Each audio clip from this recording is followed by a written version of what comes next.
ঈদুল আজহা বা কোরবানি ঈদের এই কয়েকটা দিন আমাদের সকলেরই খাদ্য তালিকার অন্যতম একটা খাবার গরুর মাংস।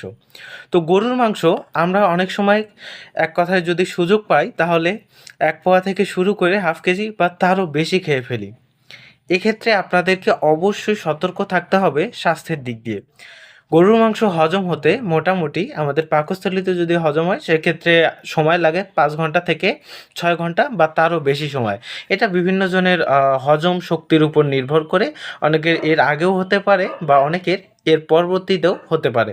অর্থাৎ একটু বেশি সময় লাগতে পারে। তো গরুর মাংস আমরা সবাই চেষ্টা করব যে নির্দিষ্ট পরিমাণে খেতে, খুব বেশি যেন না হয়ে যায়। কারণ গরুর মাংস খেলে আমাদের হার্ট অ্যাটাক হওয়ার সম্ভাবনাটা থাকে।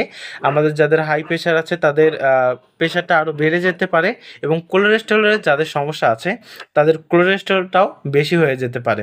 এছাড়াও ওজন বাড়ার তো সম্ভাবনাটা রয়েছেই। তাই আমাদের প্রত্যেকেরই উচিত পরিমাণ মতো খাবার খেয়ে সুস্থ থাকা। একবারেই যে আপনি অনেকগুলো খাবেন ২ কেজি ৩ কেজি বা যতটুকুই বেশি খান না কেন, খেয়ে কী হবে আপনার? খেয়ে সর্বোচ্চ আপনি সেই সময়টা একটু শান্তি অনুভব করবেন বা জিভের যে আপনার লালসা ছিল, মনে একটা স্বাদ লাগার ব্যাপার ছিল, এইটা হবে। কিন্তু পরবর্তীতে দেখবেন যে ১ মাস ২ মাস বা তারও বেশি সময় ধরে আপনি গ্যাস্ট্রিকের সমস্যায় ভুগছেন, কোষ্ঠকাঠিন্যের সমস্যায় ভুগছেন এবং এই মাংসটা খাওয়ার প্রায় ৮ থেকে ১০ ঘন্টার মধ্যেই দেখবেন যে আপনার কোষ্ঠকাঠিন্যের সমস্যা হয়ে গিয়েছে।